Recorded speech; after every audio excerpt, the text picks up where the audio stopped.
Hello students, welcome back to my channel maths world. Maths world में जो हम series कर रहे हैं हायर इंजीनियरिंग मैथमेटिक्स या एडवांस मैथमेटिक्स में, वो है सेकंड ऑर्डर, जिसमें हम ऑलरेडी इंट्रोडक्शन का पार्ट कर चुके हैं और होमोजीनियस की थ्योरी पार्ट कवर कर चुके हैं लास्ट वीडियो में। अगर आपने वो वीडियो अभी तक नहीं देखी है तो लिंक डिस्क्रिप्शन बॉक्स में, आप पहले जाके थ्योरी पार्ट समझ लीजिए। हमने वो वीडियो वहीं खत्म कर दी थी कि इस वीडियो में हम सिर्फ थ्योरी समझ के न्यूमेरिकल्स नेक्स्ट वीडियो में करेंगे। तो आज हम उस टॉपिक से रिलेटेड न्यूमेरिकल्स कर रहे हैं, जिसमें से फर्स्ट क्वेश्चन आपके सामने है, solve y double dash plus y dash minus 2y equals to 0। Firstly इसको देख के आपको समझ में आ रहा है ये सेकेंड ऑर्डर की है, सेकेंड ऑर्डर, और इक्वल्स टू में यहाँ पे राइट साइड पे 0 देख के समझ में आ रहा है कि ये होमोजीनियस इक्वेशन है। मैंने आपको जैसा बताया था कि नॉन होमोजीनियस इक्वेशन में भी आपको पहले होमोजीनियस पार्ट सॉल्व करना पड़ता है। तो ये वाली थ्योरी है, ये वाला टॉपिक या ये वाला कॉन्सेप्ट आपका यहाँ होमोजीनियस में भी यूज होने वाला है और साथ ही साथ आपका नॉन होमोजीनियस में भी यूज होने वाला है। तो ये इंपॉर्टेंट टॉपिक है इस वजह से कि ये दोनों में यूज हो रहा है। और इसको समझने के लिए बेसिक सा कॉन्सेप्ट जो आपने छोटी क्लासेस में क्वाड्रेटिक इक्वेशन सॉल्व करना सीखा था, वहां से रूट्स निकालना सीखा था, वही सॉल्व होना है। तो हम स्टार्ट करते हैं कि हम इसको लिखेंगे कैसे और करेंगे कैसे। लेट कर लेते हैं इसमें D square by D x square, यानी डबल डेरिवेटिव को डी, कैपिटल डी का स्क्वायर। देखिए मैंने यहाँ y नहीं लिखा, अगर आप यहाँ y लगाते हो तो आपको यहाँ भी y लगाना पड़ेगा, ठीक है। Comma d by D X को सिंगल d, तो उससे क्या होगा, इक्वेशन 1 बिकम, जो हमारी ये इक्वेशन 1 है ये कैसे बन जाएगी, यहाँ पे ये y का डबल डेरिवेटिव है, तो यहाँ y और यहाँ y मतलब D square Y plus D Y minus 2d equals to 0, sorry minus 2y equals to 0। इसमें से y कॉमन लिया, D square plus D minus 2y equals to 0। ये इक्वेशन आने के बाद आप लिखोगे द ऑक्सिलरी इक्वेशन या characteristic equation. The auxiliary equation of equation 1 is, अब यहां से हमें क्या करना है, ये जो d हमने यहां लेट कर रखा है ये तो डेरिवेटिव की फॉर्म में दिख रहा है, तो हम इसका सॉल्यूशन निकालने के लिए इस वेरिएबल d को चेंज करेंगे और मोस्टली आप इसको लैम्डा या m की फॉर्म में लिखे, जो ज्यादातर जगह पे वेरिएबल्स यूज किए जाते हैं, तो वो इजी रहता है समझने के लिए। मैं आपको m से, जो हमने लास्ट क्लास में थ्योरी करी थी वहां पे हमने लैम्डा से यूज करके आपको दिखा रखा है, तो अभी मैं m से यूज करके दिखाती हूँ। आपको सिर्फ ये वाला पार्ट ऑक्सिलरी इक्वेशन में लेना है, y को छोड़कर ये वाला पार्ट, तो ये हो जाएगा m square plus m minus 2 equals to 0। यहाँ पर आते ही आपको एक क्वाड्रेटिक इक्वेशन मिल गई जिसको सॉल्व करना आपको बहुत इजीली आता है। तो यहाँ से आप m की वैल्यू क्या निकालेंगे, minus b plus minus under root b square यानी 1 का square minus 4ab bye 2a, यानी इक्वेशन कुछ ऐसी हो गई, minus 1 plus minus under root 1 plus 8 9 by 2, यानी माइनस 1 माइनस, यहाँ से आपने रूट सॉल्व किया 3 बाय 2 और minus 1 plus 3 by 2, which implies यहाँ से आ गया माइनस 4 बाय 2 यानी माइनस 2, और यहाँ से आ गया 2 बाय 2 यानी 1। आपके दो सॉल्यूशन माइनस 2 और 1 है। अब आपको यहाँ रूट्स आते ही ये देखना है कि इसमें कौन सा केस लगेगा होमोजीनियस का। हमने होमोजीनियस के 3 केसेस किए, first real and distinct root real भी आए और अलग अलग भी आए, जो कि ये केस एप्लीकेबल कर रहा है।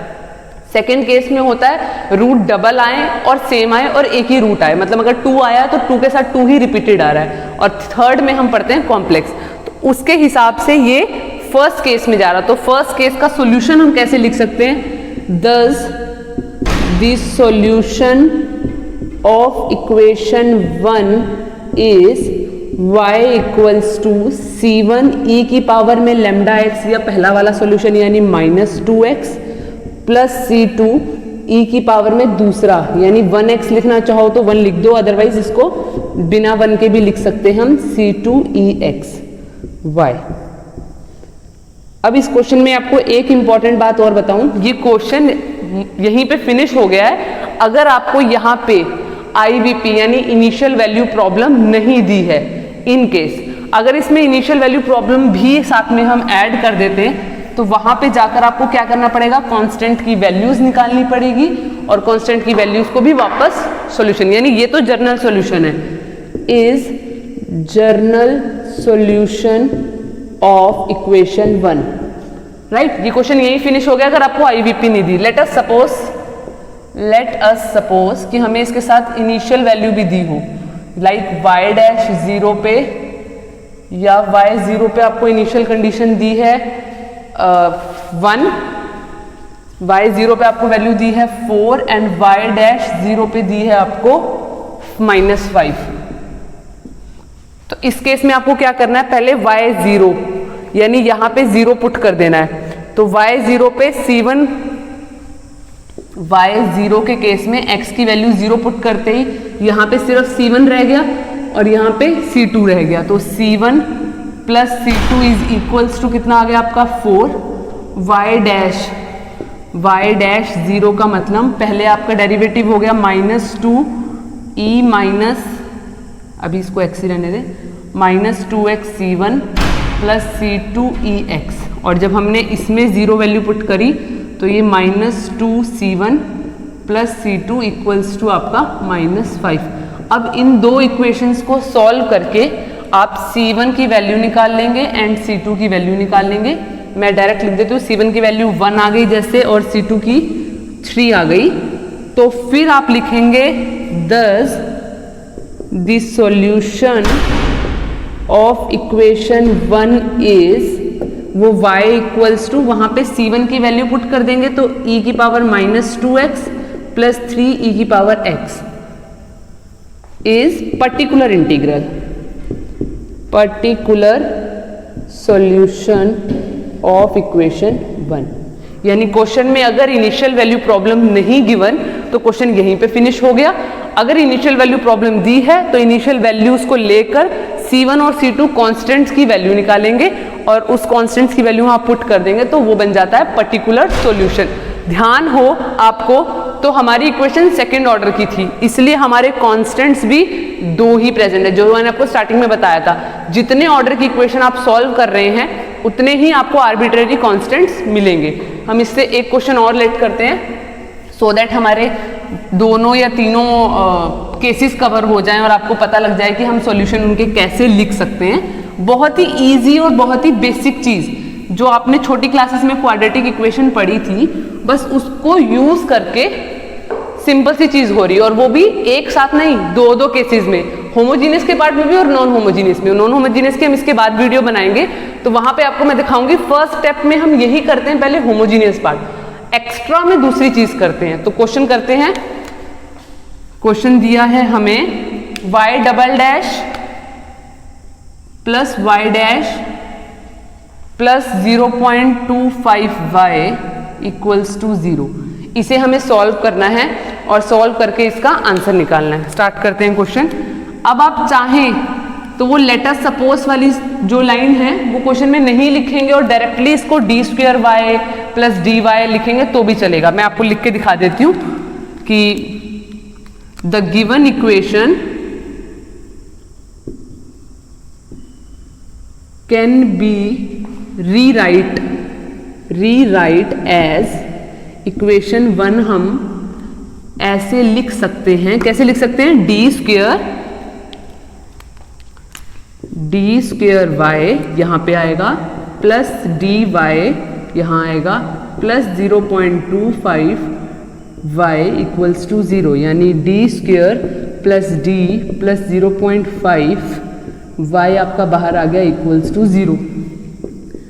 दी ऑक्सिलरी इक्वेशन ऑफ 1 इज, यहां से m² plus m plus 0.5 equals to 0। हम इसे सॉल्व करेंगे क्वाड्रेटिक इक्वेशन से। चाहे तो इसके सॉल्यूशन आ जाएंगे -2.5 है यहाँ पे, इसके सॉल्यूशन आपके पास आ जाएगा 0.5, वो भी नेगेटिव का। तो मैं सीधा डायरेक्ट लिख देती हूँ आपको m1 इक्वल्स टू m2, जो अगर दोनों सेम आते हैं तो हम उसको m ही लेट करके -0.5, ये आप क्वाड्रेटिक इक्वेशन लगाएंगे तो आपका आंसर ये आ जाएगा। ये क्वेश्चन हमारा चला गया केस 2 पे। रूट आया, एक ही आया क्योंकि ये रिपीटेड रूट है, यानी आपका केस 2, रिपीटेड रूट या डबल रूट जिसको बोलते हैं। सेकेंड थिंग, जब आप इस क्वेश्चन को लेंदी इन द सेंस बड़े क्वेश्चंस में कर रहे हैं तो आप सारे स्टेप्स लिख के मेंशन करेंगे। यहाँ पे चाहें तो वो लेट अस सपोज वाला जो मैंने पहले किया वो भी करेंगे।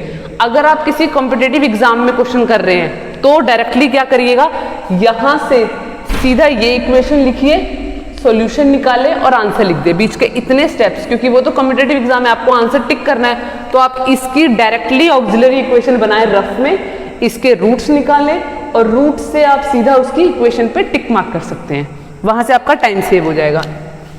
y इज इक्वल्स टू, जिस केस में रिपीटेड रूट आता है वहां पे हमें कॉन्स्टेंट्स 2 लिखने होते हैं, तो हम आगे लिखते हैं c1 और एक रिपीटेड है इसलिए c2 के साथ x लिखकर e की पावर माइनस 0.x, ये आपका आ जाएगा केस 2 जैसा सॉल्यूशन, जिसको आप चाहें तो ऐसे लिख सकते हैं। अब इस क्वेश्चन में भी आपका ऐसा ही है कि अगर मैं यहाँ पे चाहूँ तो अगर आपको मैं इनिशियल कंडीशंस लिख दूँ साथ में तो आप इसका पर्टिकुलर सॉल्यूशन भी निकाल सकते हैं। अभी हम इसको यहीं छोड़ देते हैं, is journal solution of equation 1, right.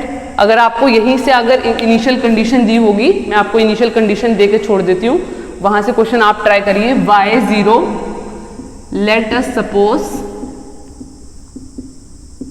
y0 की वैल्यू आपको 3 दी है एंड y'0 की आपको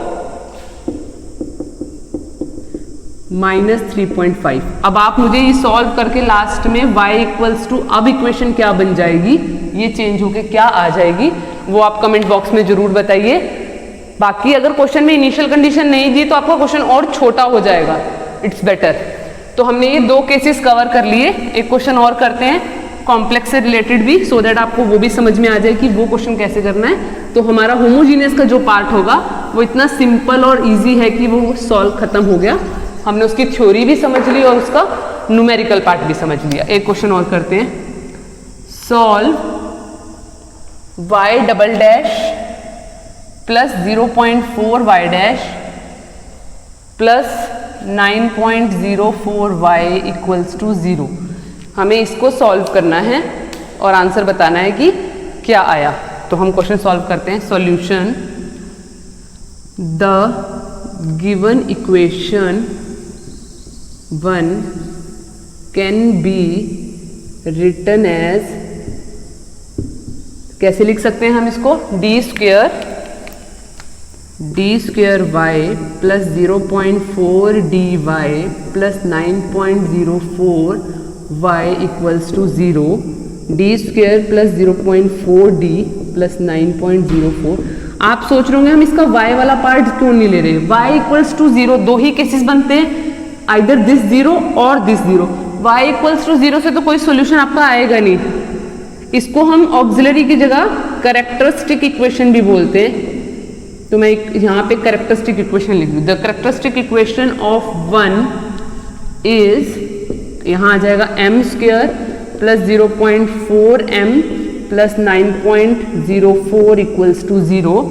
इसको आप क्वाड्रेटिक इक्वेशन से सॉल्व करेंगे तो आपका आंसर आएगा, एक m1 आ जाएगा -0.2 प्लस 3 आयोटा एंड m2 आ जाएगा आपका -0.2 माइनस 3 आयोटा। मुझे थोड़ी सी प्रैक्टिस है तो मेरे को डायरेक्टली सॉल्व करना नहीं पड़ रहा, मुझे समझ में आ रहा है अच्छा b का यहाँ पे डिवाइड बाय 2 होगा, ये होगा। आप चाहें तो वो 2 स्टेप्स भी यहाँ पे शो करके पूरा अच्छे से दिखा सकते हैं, इवन मैच भी कर सकते हैं कि आपका सॉल्यूशन यही आ रहा है या नहीं आ रहा। अब इस केस में थोड़ा सा समझना है कि हमें क्या लिखना था। इसका y जो है solution, the solution of given equation is, इसमें क्या होता है, यहाँ पे तो आ जाता है, बाहर तो आएगा आपका ये वाला पार्ट 0.25, जो 0.2 जो आपका कांस्टेंट है। तो हम इसमें क्या करते हैं, पहले a के साथ लिखेंगे cos, ये 3 आयोटा और 3 आयोटा आपको दिख रहा है सेम यहाँ पे, तो आप ये वाला पार्ट यहाँ लिखेंगे cos 3x plus b sin 3x, और बाहर वाले पार्ट में e की पावर में ये वाला पार्ट -0.2 के साथ x बाहर। यहाँ आप a1 a2 की जगह और करके लिख देती हूँ, कुछ लोग इसको c1 cos 3x plus c2 sin 3x और बाहर आपका e की पावर माइनस 0.2x। मेरे हिसाब से समझने वाली चीज, केस 1 में यहाँ पे जो रूट्स होते थे वो रियल रूट्स होते थे, तो इस क्वेश्चन में जो रियल पार्ट है यानी 0.2 और माइनस 0.2 सॉरी दोनों जगह, वो रियल पार्ट तो e की पावर में बाहर आएगा। इस क्वेश्चन में एक्स्ट्रा क्या है, कॉम्प्लेक्स रूट, तो वो कॉम्प्लेक्स जो है वो साइन के साथ दोनों केस में आ जाएगा। अब यहाँ पे भी चाहें तो हम इनिशियल कंडीशन लिख सकते हैं। लेट अस सपोज y0 3 दिया है एंड y डैश 0, ये इनिशियल कंडीशन जब हम y में लगाएंगे तो c1 c2 की वैल्यू आ जाएगी और वो वैल्यू हम पर्टिकुलर इंटीग्रल में इजीली लिख सकते हैं। तो कमेंट में जरूर बताइएगा इस क्वेश्चन की इनिशियल वैल्यू पुट करने के बाद सॉल्यूशन क्या आया है और केस इससे पहले वाले क्वेश्चन में भी आपका सॉल्यूशन क्या आया है। मैं आपका वेट करूंगी कि आप कमेंट में इसका आंसर बताएं। जैसे मैंने फर्स्ट केस में किया था वैसे ही आपको सेकंड केस में और थर्ड केस में भी सॉल्व करना है। तो यहाँ पे हमारा होमोजीनियस का पार्ट सॉल्व हो जाता है। मैंने 2-3 ही क्वेश्चंस करवाए हैं क्योंकि अभी जब हम नॉन होमोजीनियस वाले पार्ट में जाएंगे मैं उसकी थ्योरी कवर करवाऊंगी। थ्योरी के बाद जब मैं उसके न्यूमेरिकल्स करवाऊंगी तो न्यूमेरिकल्स में यहाँ पे x0 की जगह ex sin x cos x इस टाइप का क्वेश्चन आएगा। उसमें पहले आपको इस साइड का होमोजीनियस पार्ट सॉल्व करना है इसी मेथड से।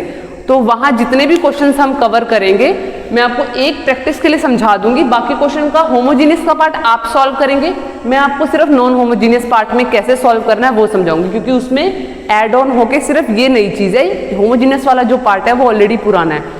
होप आपको ये वीडियो पसंद आई होगी और आपको इससे बहुत अच्छा कुछ मिला है तो प्लीज़ लाइक करके जरूर जाइएगा। वीडियोस आप लोगों के लिए, तो अगर आप लोगों को थोड़ी भी अच्छी लग रही है तो प्लीज़ इनको अपने फ्रेंड्स के साथ शेयर करें सो दैट वो लोग भी ये कॉन्सेप्ट समझ सके घर बैठ के। Be safe. Thank you for watching this video.